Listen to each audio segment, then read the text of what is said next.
Welcome to What Are You Sporting About podcast, a podcast about business, employment, sports, and entertainment to help educate, support, and guide you to your next level. Here's your host, attorney Savania DeBarros.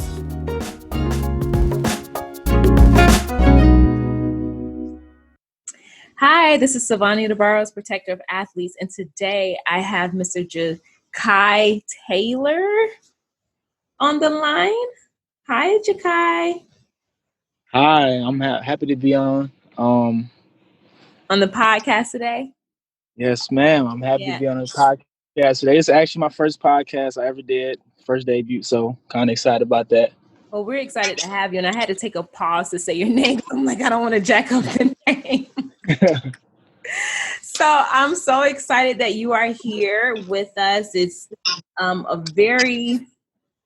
it's an interesting time for one, and also it's awesome to have someone who's transitioning from college athletics into hopefully the pro realm world. So before we dive into some of those things and what makes you tick, just tell us a little bit about who Jachai is and what you've been doing so far. All right. So my name's Jachai Taylor. I'm originally from North Chicago, Illinois, but I grew up mostly in Waukegan, Illinois, which is like the city like right near it. I just recently graduated from Queens University of Charlotte in Charlotte, North Carolina. Got my bachelor's of science in sports management, and right now I'm working my way to play professional ball. So I know with everything going on in the pandemic and the COVID, it's kind of slowing things down, but I'm still keeping the belief in me and just working every day just to get better. So that's how life. That's awesome. I'm just going to ask you because with the pandemic, COVID-19, it has caused a lot of people to shift, even athletes and student athletes, finding different ways, and we call it in the business world pivoting. So finding ways to keep yourself relevant if you currently have a business, finding ways to make sure that you can still serve your current client customer service base. So what have you been doing during this pandemic to keep yourself relevant as an athlete, especially someone who aspires to go pro? I think the main thing been for me is just to just not just go crazy because the world isn't the world right now how it was a couple months ago, and just being really really patient, and just hoping that this whole virus thing blows over. But it is necessary that we all take the safety precautions that they're telling us to. But I just have to just wake up every day, go to the gym, make sure I get me my good workout in, and stay in shape, and just keep rolling. I know this pandemic is kind of messing with everybody's head, but I think that the best thing for me to do is just stay focused and just keep working. And I'm also taking this time as to even learn other things that I probably never knew. So it just putting everything in perspective. Yeah, that's a great answer. And it's so important to keep educating yourself. Like I feel like I'm a lifelong learner because for one, I love education. I love just diving into different things that I'm like, wow, I didn't know what that was, so yeah. That's good because I feel like the more you learn, the more well-rounded you become as a person and more aware that you become also, especially that's something I think athletes need, period. So share with us a little bit about some of your passions as an athlete, maybe a purpose that you have that you want to continue to drive forward as you transition. I'm really passionate about just growing myself not only as a basketball player, but as a young man coming up in this world, and just just trying to learn as much as I can and just become a really well-rounded person, and be a person that if a friend needs me, I can be there, just and also be that guy that like the younger guys can look up to, and they can ask me any questions, and I won't act all Hollywood on them or anything like that. So I'm just trying to keep growing as a person and just progressing in life and just keep kind of getting better and learning things. You you never know everything, so you can always learn something through life. That's true. That's true. You touched on something that's important. So, I authored the book, What Are You Sporting About? Which really drives home for athletes to really find out what their purpose is, which will help them to set guidelines along the way to create sustainable foundations later. And one of the things I do discuss is being approachable as an athlete. So you said, I won't go all and act Hollywood on you, which is true. You want people to be able to approach you and be able to connect with you, because sometimes the people that you least expect could possibly be the people that could actually implement something very lucrative in your life, so that's great advice. Let me ask you this though, if you have a favorite country or team that you aspire to be on, what would it be? I think my favorite team that I would like to be on, it probably would be here at home on the Chicago Bulls, to be honest. Okay. I don't know, just to bring that light back to the city. That's like that's the dream right there, just to play here at home and on the Bulls, and all my family can come watch me and see me. But I mean, if I can be lucky enough to get the opportunity to play anywhere, I'll be very grateful for it, and I'll just I'll give it my all, and it doesn't even matter. Awesome. So if you were able to play with the Chicago Bulls, what would be some advice that you would give to young athletes who are currently in high school or about to begin their college career as a student athlete, also aspiring to go to the Bulls? My advice to them would be to first just be a respectful person, and just try to network with a lot of people. Try to meet non-student athletes that's on campus, because a lot of times I meet a bunch of student athletes in college, and they only talk to their team, or they just only talk to athletics. And I was really big on in college, trying to speak to everybody, whether you play sports or not, because you never know what that person can be in life, and they can be somebody that can help you. So that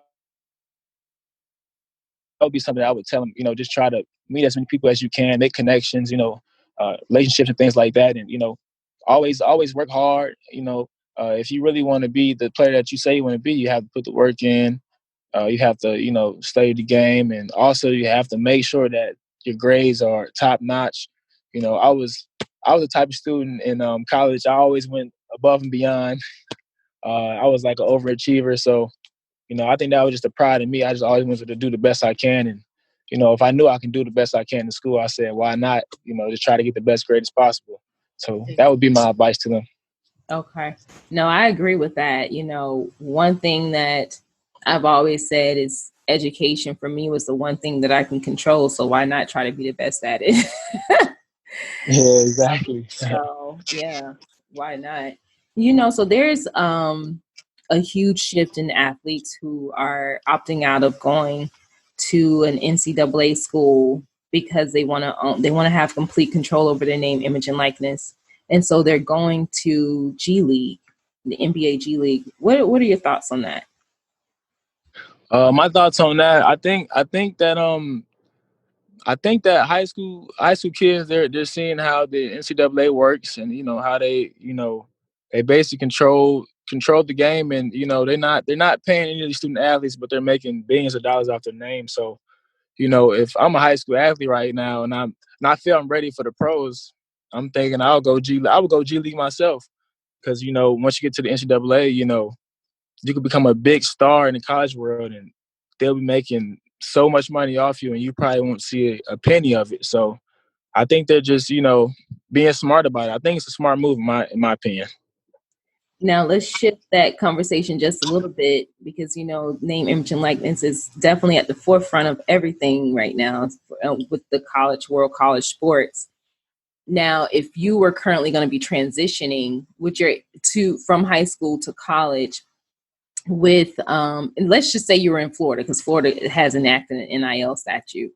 So let's just say you were transitioning to a Florida school. Would your answer still be the same, or would it be different? My answer, my answer would be hesitant, because Florida's a beautiful state.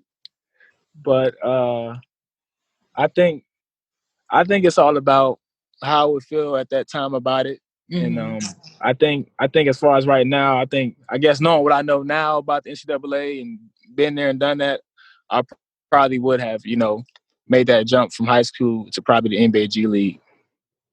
Thank you for sharing that, because I know there's a lot of athletes that are in that space now, or even going to be thinking about that maybe once NIL is really on the books nationwide for a while, and they're going to have to make that very strategic decision. Do I go and play for school, or do I go to a G League, to get me ready for mainstream pros?